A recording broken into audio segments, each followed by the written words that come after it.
Le grand débat, arrive-t-on à la fin de ce grand débat? Et puis les européennes qui s'inscrivent aussi dans cet agenda politique qui est fort chargé en ce printemps.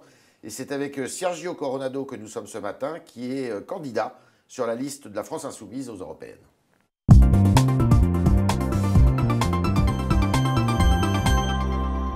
Sergio Coronado, bonjour. Bonjour. Alors, est-ce que ce grand débat est susceptible d'apporter des réponses, d'après vous, à la colère des Gilets jaunes? Ça n'a pas été vraiment un grand débat, ça a été surtout un grand monologue. D'ailleurs, Chantal Joanneau en avait prédit le déroulé. Elle avait dit, pour refuser d'ailleurs la proposition qui lui avait été faite par le gouvernement, que ce serait sans doute une opération de communication dans le cadre des européennes. Oui, mais il y a quand même eu des contributions écrites. Il y a eu des contributions. Moi, c'est un succès d'après vous? Non, je crois qu'il y a un très grand scepticisme en fait de la part de la population, des électeurs. Je pense qu'il y a nécessité de dialoguer, de débattre. Quand on a eu 18 mois en fait d'un président qui marchait sur l'eau, qui tenait pas compte des corps intermédiaires, je pense que le pays a besoin de dialogue, de confrontation démocratique. Je ne suis pas sûr en fait par ailleurs que ça pourra répondre aux aspirations des Gilets jaunes. Parce que, oui, pourquoi? D'abord parce que les revendications sont assez claires désormais et depuis 4 mois. C'est la question sociale en fait qui arrive en tête avec le rétablissement de l'ISF, la suppression du CICE. Pas nécessairement, vous avez beaucoup de questions fiscales, mais pas toujours le rétablissement de l'ISF. Hein. Il y a des questions fiscales, mais quand vous manifestez, c'est mon cas depuis le début, depuis le 17 vous êtes novembre. Gilet jaune, non, je ne suis pas gilet jaune, mais j'apporte ma contribution, j'apporte mon soutien à cette mobilisation qui est tout à fait inédite dans le paysage politique, par sa durée, par le soutien aux revendications portées par l'opinion. Et donc, ce qui revient souvent quand vous discutez avec les uns et les autres, c'est le rétablissement de l'ISF, parce que c'est le symbole de l'injustice fiscale qui caractérise ce gouvernement. C'est ce que vous demandez, vous? Moi, je pense que ce serait une forme de main tendue, d'ouverture d'un dialogue qui n'a pas eu lieu en fait avec ce mouvement depuis le départ. Je rappelle quand même qu'il a été stigmatisé, qu'il a été accusé de tous les maux. Il y a eu beaucoup de violences quand même. Hein. Il y a eu des violences. Vous les condamnez? Évidemment, moi, j'ai jamais jeté un pavé sur qui que ce soit, et encore moins détruit des biens publics, mais je fais une différence, et ça me semble important, entre les biens matériels et les vies humaines. Et je trouve tout à fait choquant, par exemple, que le gouvernement et le ministère, d'ailleurs de l'Intérieur, le ministre lui-même, Castaner, et pas eu de mots de compassion pour celles et ceux qui ont eu un œil arraché, éborgné ou une main arrachée. Je trouve ça tout à fait choquant. Sibeth Ndiaye, qui est la nouvelle porte-parole du gouvernement, a dit avec le grand débat, plus rien ne sera jamais comme avant. Vous êtes d'accord avec elle? Ce sont des éléments de langage et des grandes phrases. Ce sera plus jamais comme avant, je n'en sais rien. Après les Gilets jaunes, sans doute, et cette mobilisation extraordinaire, rien ne sera plus jamais comme avant dans le quinquennat de Macron. Ça, c'est clair. Est-ce que cette crise sociale que traverse la France fait renaître finalement le clivage gauche-droite que le président de la République prétendait avoir aboli? Ce que cette crise remet sur le devant de la scène, c'est à la fois une population, des citoyens qui avaient disparu des radars, qui depuis 30 ans sont des oubliés du débat politique. Il y a eu d'ailleurs un extraordinaire ouvrage qui a eu beaucoup de succès, Retour à Reims de Didier Ribon, qui parle de ces populations abandonnées qui ont disparu de l'imaginaire de la gauche, de celles et de ceux, des syndicats, des associations, qui s'occupent en fait d'améliorer le bien commun. Et ce que ce mouvement a fait, par ailleurs, c'est aussi remettre à l'ordre du jour des questions qui avaient disparu du débat public. La question fiscale, la question de l'égalité, la question de la démocratie. Emmanuel Macron avait tenté d'en parler de façon très nouveau monde, sans donner de perspective de transformation réelle. Et donc ces attentes qui avaient été levées pendant la campagne présidentielle, il y a des gens qui ont mis des mots, qui ont mis des revendications, et ce sont les Gilets jaunes qui l'ont fait. Alors, il y a une partie du gouvernement, M. Darmanin, M. Le Maire, qui disent qu'il faut aussi s'occuper des retraites, il faut aussi s'occuper de la dépendance, qui est un sujet important. Et pourquoi pas d'ailleurs augmenter l'âge de départ à la retraite pour financer la dépendance. Qu'est-ce que vous en pensez de ça? C'est ça qui est tout à fait paradoxal et relativement choquant. C'est-à-dire qu'on a un mouvement qui dure depuis 4 mois, 5 mois, qui parle de quoi en fait? Des gens se mobilisent pour avoir une vie digne. Ils disent on travaille et on n'y arrive plus. On est dans des territoires abandonnés par les services publics. Et le gouvernement nous dit quoi? On va prolonger la durée de cotisation, donc on va retarder l'âge d'entrée en retraite. C'est pas fait. Hein, on va s'attaquer aux fonctionnaires. Rappelez-vous le rapport sorti par l'inspection générale de Bercy sur le fait que les fonctionnaires ne travailleraient pas 35 heures. Et je crois qu'on est sur ces questions-là totalement à côté de la plaque. Le gouvernement, il n'a rien écouté. En tout cas, Darmanin, Le Maire et l'aile droitière de ce gouvernement n'a pas beaucoup compris ni rien entendu. Alors, il y a des questions institutionnelles aussi qui, vous l'avez dit, qui arrive. Il y a une chose qui revient de façon très prégnante, vous qui avez été élu et qui aspirez à l'être de nouveau, c'est à réduire le nombre de parlementaires, notamment de députés. Je pense qu'il y a une méfiance à l'égard C'est pas démagogique, ça. de la représentation politique depuis longtemps. Ça concerne l'ensemble des corps intermédiaires. Hein. Ouais. Il y a un pays où il y a très peu de syndicalisation, où la participation associative est importante, mais pas aussi importante que dans d'autres pays. Ouais. On voit bien qu'on se pose des questions sur l'utilité des parlementaires, et on a raison de se poser des questions sur l'utilité des parlementaires. Il faut réduire le nombre de parlementaires. Je vais vous dire pourquoi on a raison de se poser des questions sur l'utilité des parlementaires. Parce que sous la Ve République, parfois les parlementaires, au lieu de jouer leur rôle, c'est-à-dire des représentants de la souveraineté populaire, deviennent des godillots. Donc ça ne sert à rien alors. Parfois, ils ne servent à rien. Moi, je me suis posé la question, à quoi sert cette majorité écrasante d'Emmanuel Macron si, en fait, ils n'enrichissent pas, ils ne contrôlent pas l'action du gouvernement et ils se contentent de lever la main quand le gouvernement leur dit de voter. Le Sénat, parce que c'est aussi quelque chose qu'on entend. Non, je pense que le Sénat doit être réaménagé pour représenter sans doute au plus près les territoires, certainement, oui. Oui.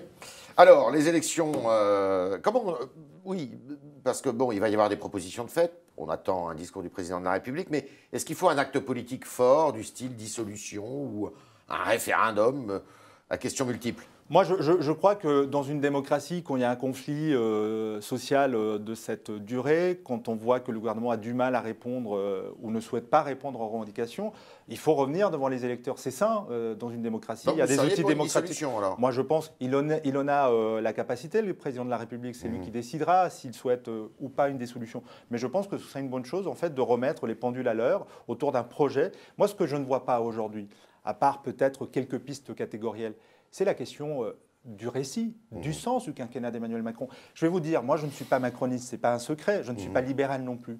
Mais il y a à faire et à dire autour d'un projet libéral dans ce pays, en fait, qui soit à la fois libéral sur le plan économique et libéral sur les questions sociales, sur les questions des mœurs. Et là, on a en fait un gouvernement qui s'est recroquevillé, qui s'est durci. La répression dont ce mouvement a été l'objet est tout à fait scandaleuse, unique depuis la Seconde Guerre mondiale. Et donc, ce qui manque, c'est le sens, en fait. C'est quoi le macronisme aujourd'hui, à part la matraque quand les gens souhaitent porter des manifestations dans la rue? Très bien. Vous êtes candidat à l'élection, aux élections européennes. Oui. Dans une liste conduite par une femme tout à fait remarquable. Oui.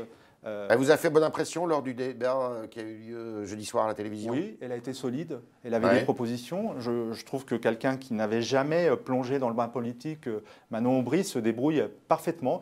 Et je crois qu'elle fait la fierté de celles et ceux qui sont sur la liste aujourd'hui de la France Insoumise. Et pourtant, les sondages ne sont pas extraordinaires. Hein. Vous êtes autour de 8. On est assez loin des sondages. Moi, j'ai le souvenir, par exemple, parce que j'ai un peu d'expérience, que le triomphe en fait, de Cohn-Bendit en 2009 n'avait pas été annoncé par les sondages, à part les 10 ou 15 derniers jours. Donc, vous êtes confiant?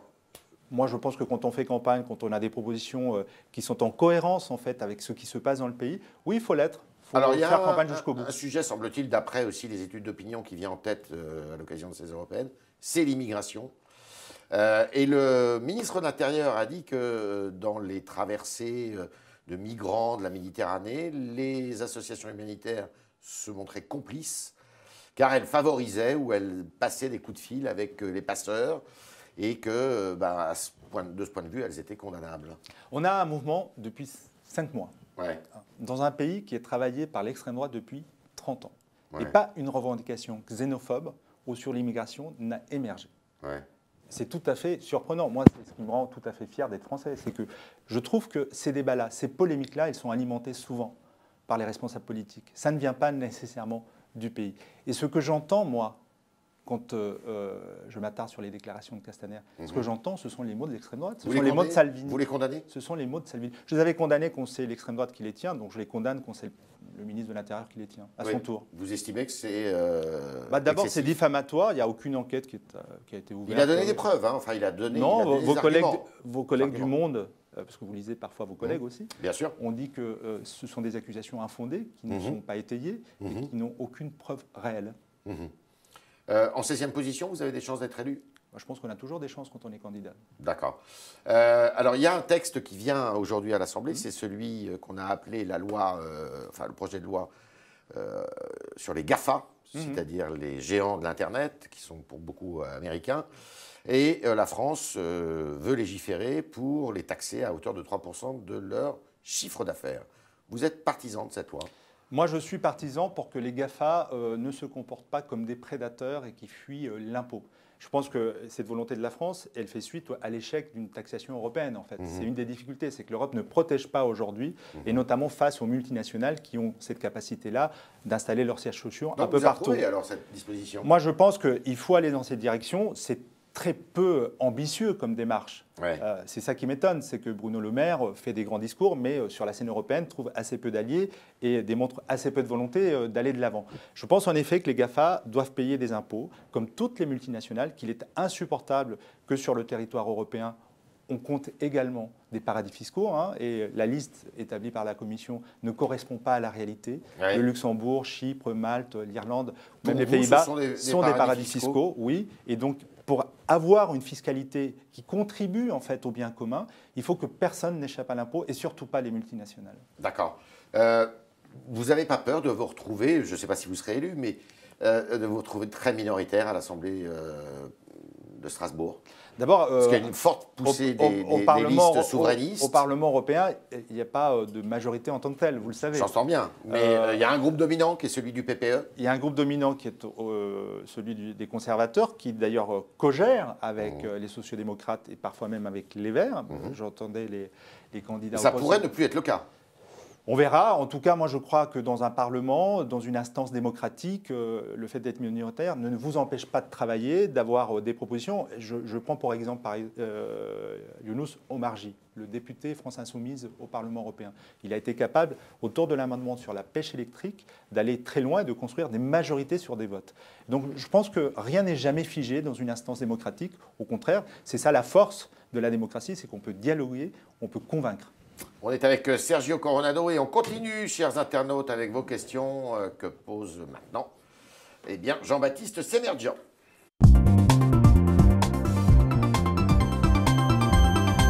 Jean-Baptiste, bonjour. Bonjour Yves, bonjour Sergio Coronado. Une première question de Manu qui parle d'Emmanuel Macron, qui fait des leçons. Selon Manu, Emmanuel Macron fait des leçons et perd notre pays par trop d'immigration. Vous êtes d'accord avec ça ? Non, je ne suis pas d'accord. Je pense qu'aujourd'hui, on a un débat politique qui me convient, qui porte la question écolo au premier rang avec les marches climat. Les Gilets jaunes ont mis la question démocratique, même au sein de la transition écologique, et ça me semble fondamental, au goût du jour. Et je n'ai pas entendu, en fait, dans les mobilisations auxquelles on assiste depuis 5-6 mois, d'obsession identitaire ou d'obsession migratoire. Et ça me semble une bonne question. Et ce n'est pas parce qu'un internaute me pose la question que c'est la préoccupation principale des Français. Justement, Europe Écologie Les Verts, selon Lucile, est un parti mort depuis 15 ans. Il y a des guerres des chefs depuis toujours. Il y a toujours des guerres des chefs. C'est pour ça que vous en êtes parti, peut-être. Non, moi, ce n'est pas la guerre des chefs. Dans tout parti, il y a souvent des affrontements de pouvoir.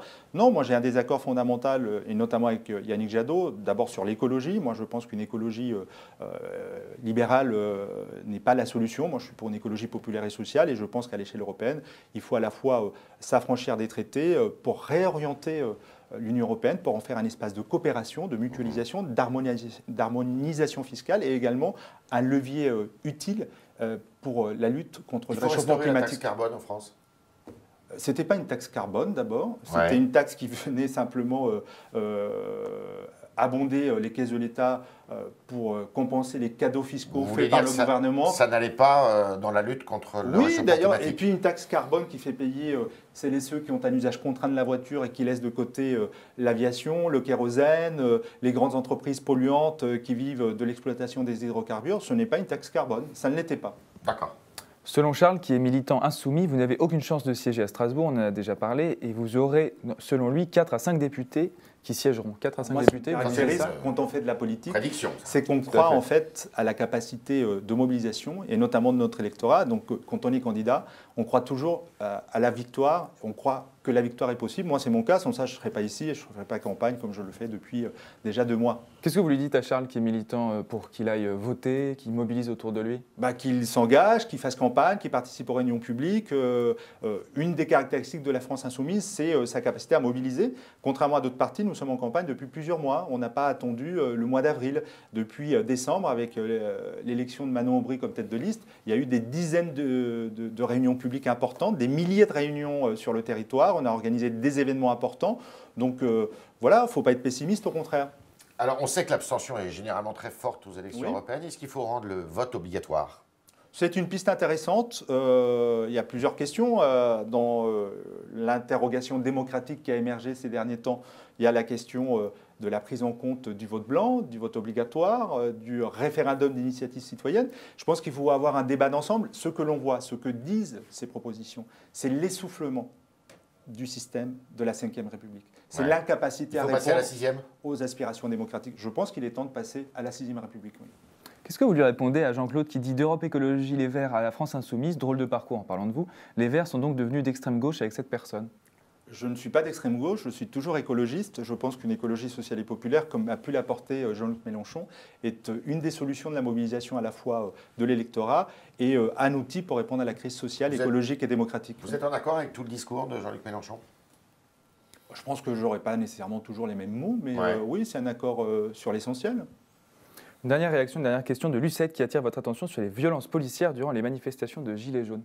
Ça vous a marqué? Vous avez été choqué par ces violences des deux côtés? Moi, j'ai choisi ce pays, avec mes parents, on a choisi de devenir français au début des années. L'Amérique du Sud. Hein. Voilà, j'ai grandi sous deux dictatures et un des choix, c'était Pinochet et la junte argentine. Un des choix qui m'a fait choisir la France, c'est la France est le berceau de la démocratie pour beaucoup de combattants de la liberté, et notamment en Amérique latine.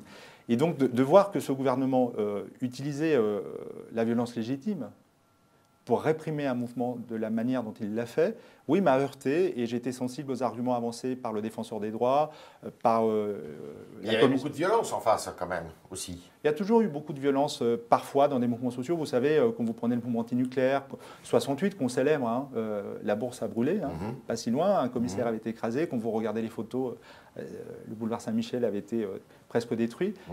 Et il y a même la foule peut parfois conduire à des violences. Je regardais les photos après la fête populaire suite à la victoire des Bleus. Les Champs-Élysées étaient balayés par une vague de destruction. Et donc, oui, c'était pas le même niveau, il n'y avait pas de feu sur les Champs-Élysées.